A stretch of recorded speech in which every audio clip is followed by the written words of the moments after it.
제가 어렸을 때 국민학교 고학년 때쯤으로 기억합니다. 제가 다니던 교회에 어느 권사님이 원지동 쪽에서 사슴 농장을 하셨습니다. 교회 권사님이요. 그때 한번 그 권사님의 농장에 초대받아서 갈 일이 있었는데, 여러분 그 사슴 농장 가보신 적 있으신가요? 예. 살아있는 사슴의 뿔을 자르나요? 예. 그래서 그 뿔에서 나온 사슴 피가 몸에 그렇게 좋답니다. 네. 예. 근데 그때 권사님이 작은 컵에다가 따라서 저에게 주시는 겁니다. 그러면서 방금 사슴에게서 직접 뽑은 살아있는 사슴 피라고, 이거 작은 거 한 잔에 더 엄청 비싼 거라고 하시면서 저에게 주셨는데, 정말 이런 작은 하얀 컵에 딱 보니까 진짜 피가 있더라고요. 근데 그게 몸에 그렇게 좋다고들 난리인데, 저는 어렸을 때 뭔가 못 먹겠더라고요. 그래서 받지 않았습니다. 당시에 만약에 그것을 제가 먹었으면 지금 훨씬 더 건강해져 있을까요? 네. 어쨌든 그래서 먹지 않았던 기억이 있습니다. 사실 성경은 피를 먹는 것에 대해서 아주 엄격한 금지를 하고 있습니다.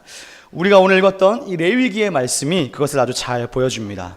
근데 여러분, 성경은 이렇게 피를 마시는 것에 대해서 금지하고 있는데, 그런데 우리가 두 번째 읽은 신약 성경에서 예수님은 이런 말씀을 하셨어요. 너희가 다 이것을 마셔라. 이것은 죄사함을 얻게 하려고 많은 사람을 위하여 흘리는 나의 피다. 어떻습니까? 엄밀히 말하면 예수님은 구약 성경에서 가장 금지하는 행위 중 하나인 피를 마시라고 말씀합니다. 이 마태복음 26장 말씀은 예수께서 십자가에 달리시기 전날 밤에 제자들과 마지막 식사를 하시면서 성만찬 의식을 제정하신 사건입니다. 그 과정 속에서 피를 마시라고 주님께서 말씀하셨습니다. 그러나 이것은 어떤 면에서 성경적인 모순이라고 할 수 있습니다. 왜냐하면 성경은 피를 마셔서는 안 된다고 말하기 때문입니다. 그러므로 오늘 말씀을 통해서 우리는 이 부분을 어떻게 생각하면 좋을지, 그리고 예수님의 피를 우리가 마신다는 것이 그리스도인들에게 어떤 의미를 지니는지 함께 생각해 보겠습니다. 먼저 우리가 첫 번째 읽은 레위기 말씀을 다시 한번 보겠습니다. 레위기 17장 10절을 10절만 여러분들께서 한번 소리내셔서 읽어주시겠습니다. 17장 10절입니다. 시작.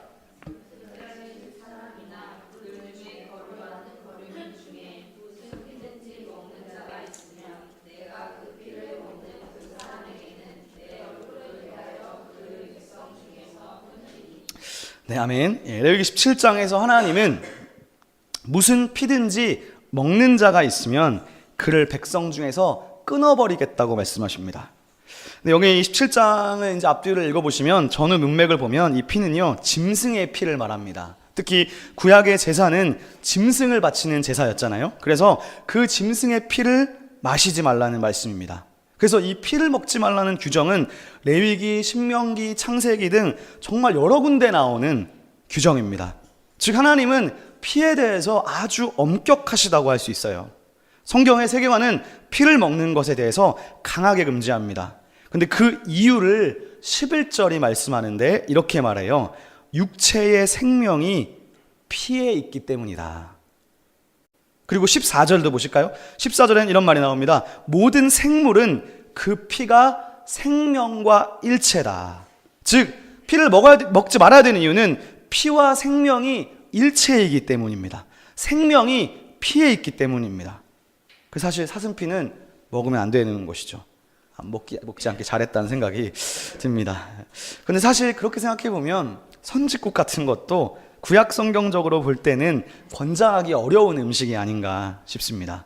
근데 참 흥미롭게도 제가 성인이 된 이후에 선짓국을 2번 먹었는데 둘 다 교회에서 먹었습니다. 네. 한 번은 제가 첫 교육전도사를 하던 시절에 새벽 기도회를 마치고 담임 목사님이 교역자들을 데리고 아침 식사를 해주셨는데, 목사님이 데려가신 데가 선짓국 전문점이었습니다. 저는 이런 거라기보다는 그냥 잘 못 먹겠더라고요. 그리고 두 번째는 제가 초등교회에 있을 때 작년 성경 공부를 할 때 그 어른들하고 토요일 아침에 성경 공부를 일찍 했는데, 토요일 아침에 성경 공부를 딱 끝나고 거기는 꼭 다 같이 아침 식사를 가요. 근데 그때 또 한번 먹으러 간 적이 있었습니다. 국은 맛있는데 선지 자체는 저는 개인적으로는 쉽지는 않더라고요. 그러나 어쨌든 먹고 안 먹고를 떠나서 성경은 육체의 생명과 피가 동일하다고 가르쳐 줍니다. 즉 짐승의 생명과 피는 같은 거예요. 그러므로 우리가 고기를 먹을 때 그 고기와 함께 피를 먹지 않는 것은 그렇게 함으로써 사람이 그 생명을 존중하는 것입니다. 그 고기의 피까지 먹는 것은 그 생명을 멸시하는 것과 같습니다. 그래서 창세기 9장에 보면 노아의 홍수 이야기가 나오는데 하나님은 노아의 홍수 이후에 육식을 부분적으로 허락하시기 시작했어요. 왜냐하면 홍수 때문에 아예 식물을 먹을 수 없었기 때문입니다. 그러나 그렇게 육식을 허락하실 때에도 하나님은 노아에게 피만큼은 절대로 먹지 못하게 하셨습니다. 영국의 아주 유명한 구약 성서 학자 중에 고든 웨남이라는 학자가 있습니다. 그런데 이 고든 웨남은 이렇게 이야기해요. 하나님이 어쩔 수 없이 육식을 허락하시지만 하나님이 그 고기의 피를 먹지 말라고 하신 이유는 그 피가 생명이기 때문에 하나님은 모든 생명에 대한 존중을 깨우쳐 주는 것이다. 그렇게 웨남이라는 학자가 이야기했습니다.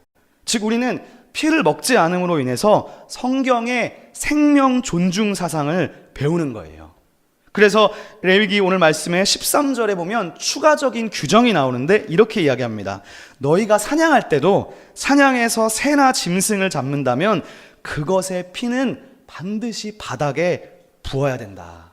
그리고 흙으로 덮어줘야 된다. 제가 작년에 설교 중에 제가 찾아보니까 9월달이었는데 현대 이스라엘의 코셰르라는 것에 대해서 한번 이야기한 적이 있었습니다. 이스라엘은 현대에도 이 피에 대한 규정이 여전히 유효합니다. 그래서 짐승을 잡아서 목을 딴 다음에 거꾸로 매달아서 피를 바닥에 충분히 쏟아버린 고기를 코셰르라고 하면서 정결한 고기라고 지금 현대 이스라엘은 말합니다.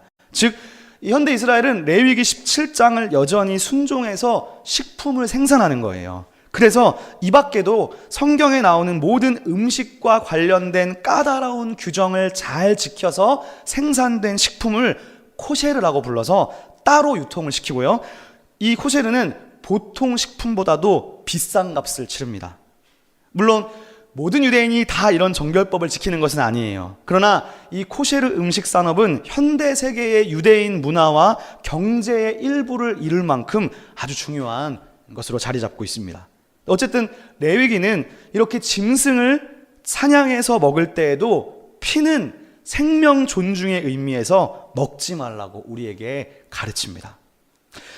그런데 창세기에서는요, 하나님이 노아에게 육식을 허락하시면서 피를 먹지 말라고 하셨는데 거기는 조금 더 이야기가 확장돼 있어요. 하나님은 노아에게 짐승의 피뿐만 아니라 사람의 피에 대해서도 이야기를 하십니다. 자, 다 같이 이건 성경을 찾아보시면 좋겠는데 창세기 9장 말씀을, 레위기는 잘 찝어두시고요, 창세기 9장 4절 말씀을 한번 펴보시겠습니다.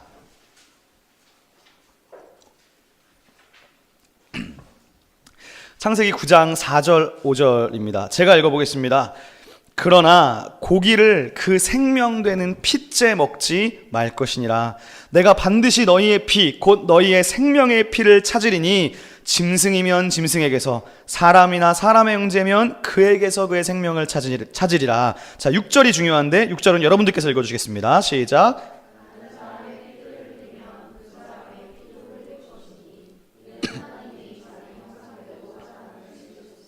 아멘. 즉 창세기는 짐승의 피를 먹지 말라는 이야기로 시작해서요, 사람의 피까지 나아가요. 그런데 그 이유를 하나님이 뭐라고 말씀하시냐 하면, 만약에 네가 다른 사람의 피를 흘리면 내가 그 사람의 피도 흘릴 것이다. 그 이유가 뭐냐 하면 하나님이 사람을 하나님의 형상대로 만들었기 때문이라는 거예요. 그 말은 뭐냐 하면 네가 만약에 다른 사람의 피를 흘리는 것은 하나님의 형상을 파괴하는 무시무시한 죄라는 거예요. 지지난주에 프랑스의 대성당 화재 사건이 있지 않았습니까? 정말 종교를 떠나서 너무나 안타까운 그런 사건이었습니다. 근데 제가 어느 글에서 그런 글을 봤어요. 뉴스인지 무슨 기사인지 그 성당에 예수님 형상인가요? 그 보셨나요? 그거는 안 탔다는 거예요. 그래서 어떤 이상한 사람이 하나님은 살아계시다. 예. 그러는데 우리가 만약에 뭐 불교에서도 만약에 불상을 넘어뜨리면 아이고 종교적인 신성한 물건을 이렇게 만들었구나 벌 받겠구나. 불교도 그렇게 생각하지 않을까요? 물론 각자의 종교에서 성물이니까 충분히 그럴 수 있습니다. 그러나 성경은요 좀 다른 거예요. 근본적으로 하나님의 형상은 사람에게 있는 거예요. 그 말은 뭐냐? 사람이 신성한 존재라는 거예요. 그래서 사람을 상하게 하는 것, 사람의 피를 흘리는 것이야말로 신성 모독죄입니다. 그리고 이런 십자가조차도 사실 정말 기독교 신학은요, 엄밀히 말하면 이 십자가는 상징물에 불과하지 이 자체에 무슨 신적 능력이 있는 게 아니에요. 사실은 그저 나무로 만든 것 뿐이에요. 그러나 사실 사람은 달라요. 이런 십자가가 불탄 것으로 슬퍼하는 것이 아니라 사람의 피를 흘리는 것이 더 나쁜 겁니다. 왜냐하면 이 사람이 하나님의 형상이기 때문입니다. 엄청난 것이죠. 창세기는 인간이 모두 하나님의 형상으로 만들어졌기 때문에 이것은요 단순한 생명 존중을 넘어서서 신성한 거예요. 신의 형상이기 때문입니다. 더 나아가서 피는 신성한 거예요. 그러므로 성경은 피와 생명을 하나라고 말씀합니다. 그러므로 이 사람의 생명의 대가는 돈으로 지불할 수 없어요. 피로 지불하는 거예요. 피가 생명이기 때문입니다. 그래서 이것은 구약의 제사와 연결됩니다. 우리가 속죄 제사를 생각해 보면 속죄제는 어떤 제사인가요? 속죄제의 핵심은요 동물의 피에 있어요. 그 짐승의 피를 제단에다가 뿌리는 것이 속죄제의 핵심이에요. 짐승을 태운다기보다는 태우는 것은 일부이고 속죄제는 피를 뿌리는 것입니다. 왜 짐승의 피를 뿌리느냐? 그 짐승이 피가 생명이기 때문이에요. 그래서 인간을 대신해서 그 짐승의 피가 죄를 속죄하는 것입니다. 그래서 이 피는 절대로 먹으면 안 되는 것입니다. 자, 레위기로 다시 돌아오실까요? 레위기로 돌아오셔서 이제 17장 14절 말씀을 제가 한번 읽어보겠습니다. 모든 생물은 그 피가 생명과 일체라. 그러므로 내가 이스라엘 자손에게 이르기를 너희는 어떤 육체의 피든지 먹지 말라 하였나니 모든 육체의 생명은 그것의 피인즉 그 피를 먹는 모든 자는 끊어지리라. 아멘. 자, 이 피의 기원에 대해서 조금만 더 올라가 보겠습니다. 이 피는 이제 히브리어로 담이라고 말합니다. 여러분, 야곱의 쌍둥이 형이 에서잖아요. 그 에서의 별명이 혹시 뭐였는지 기억나십니까? 뭐였습니까? 에서의 별명이? 네, 다 알고 계실 줄로 믿습니다. 별명이 에돔이었습니다.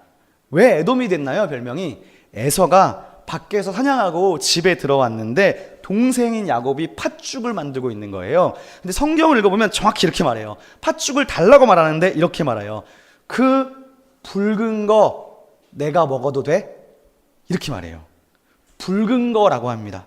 그래서 붉은 거가 히브리어로 아돔인데 이 아돔이라는 말에서 에돔이 나온 거예요. 그래서 붉다라는 것이 아돔, 돔이란 말이 있잖아요. 히브리어로 담이 피이기 때문에 같은 어근을 가지고 있습니다. 그래서 붉다라는 말은 어원적으로 보면 이게 피의 색깔이라는 거예요. 피색이라는 거예요. 피의 색깔이 붉기 때문에 그래서 아돔이라는 겁니다. 그런데 이스라엘에서 앞에 지도에서 가나안 저 지역에서 북쪽으로 올라가면 이 북쪽을 페니키아라고 하는데 이 페니키아에 우가릿이라는 도시가 있습니다. 그래서 여기서 쓰는 언어를 페니키아어라고도 하고 우가릿어라고도 하는데 우가릿어로도 피는 다음과 관련이 있어요. 자음이 디귿 미음이에요. 그리고 이스라엘에서 동쪽으로 가면 이 지역이 바벨론인데 여기가 이제 아브라함의 고향이지 않습니까? 그런데 이 바벨론 지역이 쓰는 언어를 아카드어라고 하는데 아카드어에는 다무라는 말이 있습니다. 발음이 담하고 유사하죠. 그런데 아카드어에서, 즉 바벨론에서 다무는 신이에요. 피의 신이에요. 어쨌든 간에 피라는 말 자체는 이스라엘뿐만 아니고 주변 세계가 다 발음이 유사하다는 것을 알 수 있습니다. 오늘이 부활절이잖아요.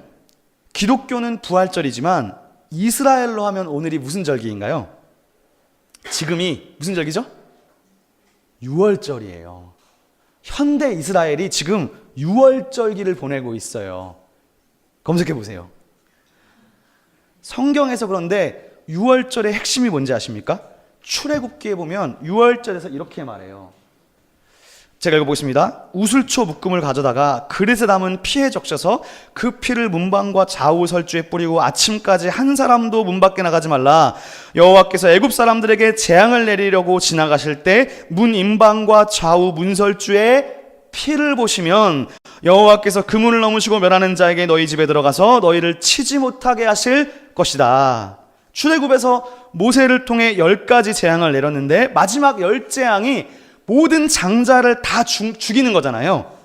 그런데 이 사건에서 모든 장자가 다 죽었는데 이스라엘의 장자만 죽지 않았습니다.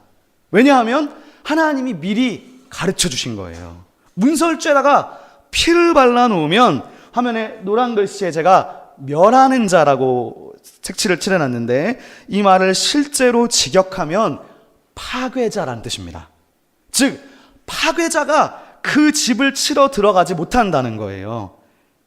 저는 이 파괴자가 아마도 악령, 마귀와 같은 존재가 아닐까 싶어요. 그러니까 장자를 다 죽이는 거죠, 악령이. 그런데 그 악령 같은 존재 파괴자도 하나님의 권세 아래 있기 때문에 하나님이 그 마귀에게도 딱 한계를 정해주신 거예요.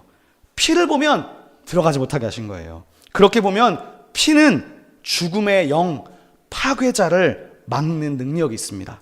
즉 피는 생명을 지켜주는 역할을 하는 것입니다. 이것이 출애굽기가 보여주는 유월절 사건에서 피에 대한 말씀입니다. 그러므로 여기까지 우리가 생각해 보면 알게 된 것은 첫 번째, 피는 생명이었어요. 그리고 피는 생명이기 때문에 짐승을 먹을 때에도 피는 먹으면 안 됐습니다. 그리고 사람의 피를 흘리는 것은 그 사람이 하나님의 형상이기 때문에 그것을 파괴하는 것이기 때문에 그 피를 흘려서도 안 됩니다. 또한 피는 생명과 일체이기 때문에 그 피를 흘리면 하나님은 우리에게도 피를 요구하십니다.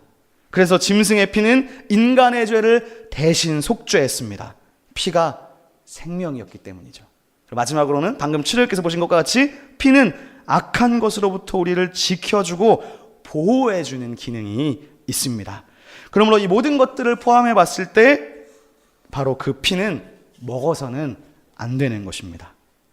자, 그렇게 생각해 보니까 오늘 우리가 두 번째로 읽은 본문이 흥미로운 거예요. 왜냐하면 예수님은 그 12제자와 마지막 식사를 하시면서 구약에서 절대로 금지하던 그 피를 마시라고 하셨기 때문입니다.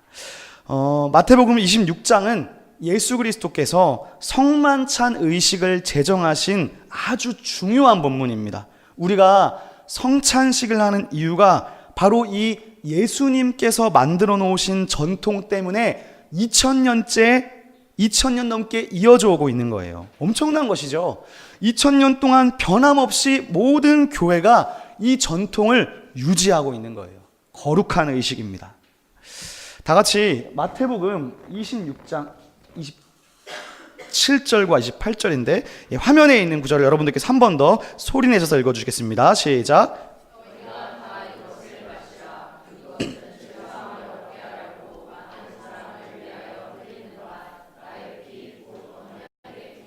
자, 여기에서 예수님이 포도주를 가리켜서 이것을 자신의 피라고 말씀하십니다. 먼저 예수님이 피라고 말씀하시면서 왜 하필이면 포도주를 마셨을까요?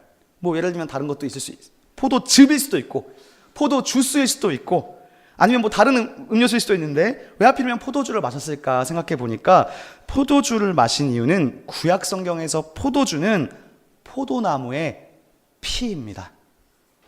신명기에 이런 말씀이 있습니다. 제가 읽어드리면 소의 엉긴 젖과 양의 젖과 어린 양의 기름과 바산에서 난 숫양과 염소와 지극히 아름다운 밀을 먹이시며 포도즙의 붉은 술을 마시게 하셨도다. 여기서 한글 성경이 포도즙의 붉은 술이라고 했지만 사실 이것을 히브리어에서 직역하면 이렇게 번역할 수 있어요. 포도의 피로 와인을 마실 것이다. 그래서 히브리어로 포도주는 정말 직역하면요, 담이란 말이 있어요. 포도나무의 피인 거예요. 그래서 예수님이 나의 피라고 말씀하시면서 포도주를 말씀하시는 것은 포도주는 고대 세계에서 포도의 피라고 생각했기 때문입니다. 그런데 예수님은 이 피가 많은 사람을 속죄한다는 거예요.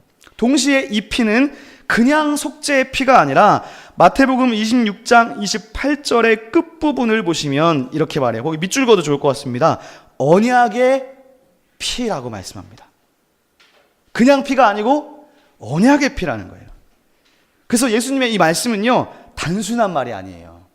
저희가 지난주 고난주간 수요 예배 때 제가 나누었던 것이 뭐였냐면, 지난주 수요일에 제가 이런 얘기를 했습니다. 예수님이 십자가상에서 엘리 엘리 라마 사박단이라고 기도하셨는데 그 기도가 예수님의 그냥 기도가 아니라 사실은 시편의 기도를 암송하신 거라는 말씀을 제가 나누었습니다. 즉 여러분, 예수님의 삶과 예수님이 하신 많은 말들은 사실은 그냥 하시는 말이라기보다는 구약 성경과 밀접한 연관이 있습니다. 그래서 이 성만찬 사건도 구약 성경의 배경과 연관지어서 생각해야 돼요. 근데 예수님이 포도주를 마시라고 하면서 이것을 언약의 피라고 하셨어요. 예수님의 이 말씀은 사실 구약 성경의 출애굽기 24장 8절을 인용한 것이라고 할 수 있습니다. 거기에서는 하나님이 모세를 통해서 이스라엘 백성 전체와 언약을 맺으시는데, 모세는 그 언약식을 중재하는 역할을 했었는데 모세가 이렇게 이야기했습니다. 모세가 그 피를 가지고 백성에게 뿌리며 이르되 이는 여호와께서 이 모든 말씀에 대하여 너희와 세우신 언약의 피다.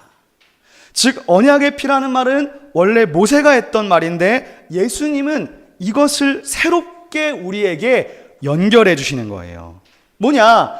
내일이면 예수께서 십자가에서 피를 흘리실 텐데 이 포도주는 그 예수의 피 흘리심과 대속적인 죽음을 기념하기 위해 마시는 포도주이고요, 동시에 성찬식에서 성례전에서 이 피는 레위기에서는 생명을 뜻했잖아요. 그러니까 그 생명이라는 의미를 강조하는 거예요.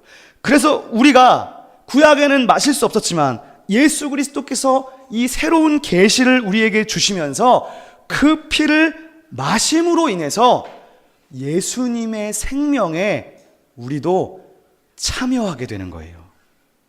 즉 예수님은 구약에는 나타나 있지 않았지만 사실 예수님이 하나님이시잖아요.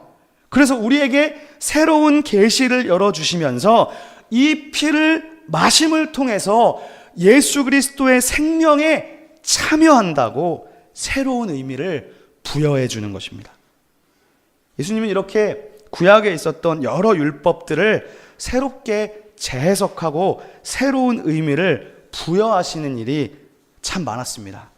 그런데 오늘 이 마지막 성만찬에서 예수님은 피에 대해서 두 가지 의미를 함께 강조하는 거예요. 첫 번째는 이 피는 우리 죄를 속죄하기 위한 피이고요, 두 번째는 레위기에서 이 피가 생명과 일체라고 했기 때문에 예수님의 피를 마심으로 인해서 그 생명에 참여한다는 것입니다.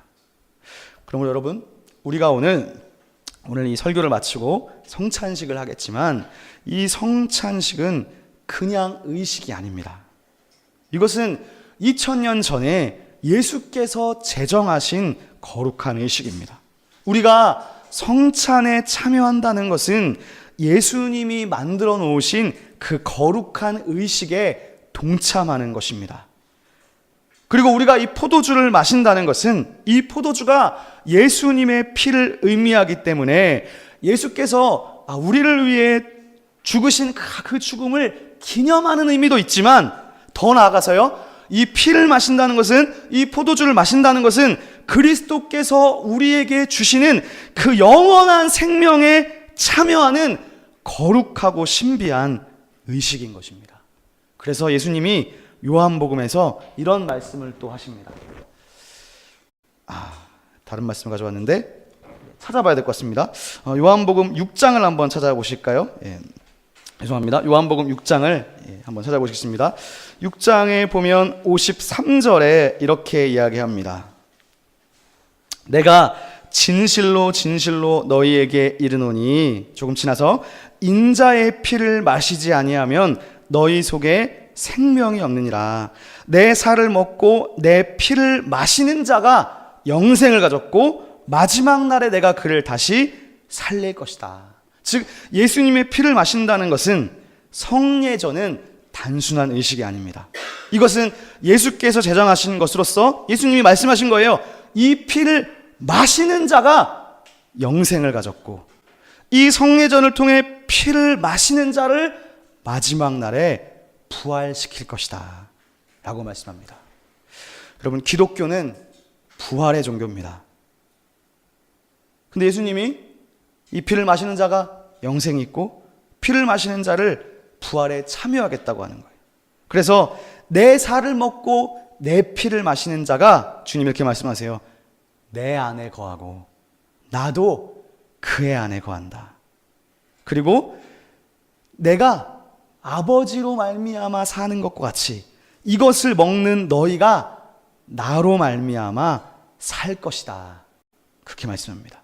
그러므로 예수님의 피는, 예수님이 십자가에서 흘린 피, 우리 죄를 속죄하심을 기념하기도 하지만 더 나아가서 예수님께서는 제정하신 성례전을 통해 그 피를 마심으로 인해 예수의 생명에 참여하게 되고 더 나아가서 영생하게 되고 마지막 때에 부활하는 것입니다. 마지막으로 예수님의 제자인 요한의 말씀을 보겠습니다. 요한 1서 4장에 이런 말씀이 있습니다. 하나님이 우리를 사랑하사 우리 죄를 속하기 위하여 화목제물로 그 아들을 보내셨다.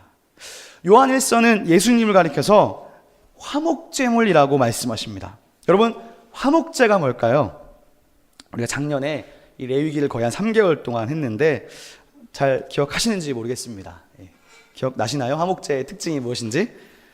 네, 기억 못하셔야 저도 먹고 살 수 있기 때문에. 구약에서 제사는 5가지가 있습니다. 근데 그 중에 하나가 화목제인데, 화목제가 다른 제사와 다른 점이 딱 한 가지가 있어요. 그것만 기억하면 됩니다. 작년에 8월 27일이었는데 혹시 그때 이 자리에 계셨던 분은 아마 기억하실 거예요. 그때 어떤 집사님 한 분이 이 자리에 오셨는데, 그 집사님이 그 화목제 설교를 들으시고 식사를 하고 가셨어요. 기억나시죠? 왜 식사를 하고 가셨습니까?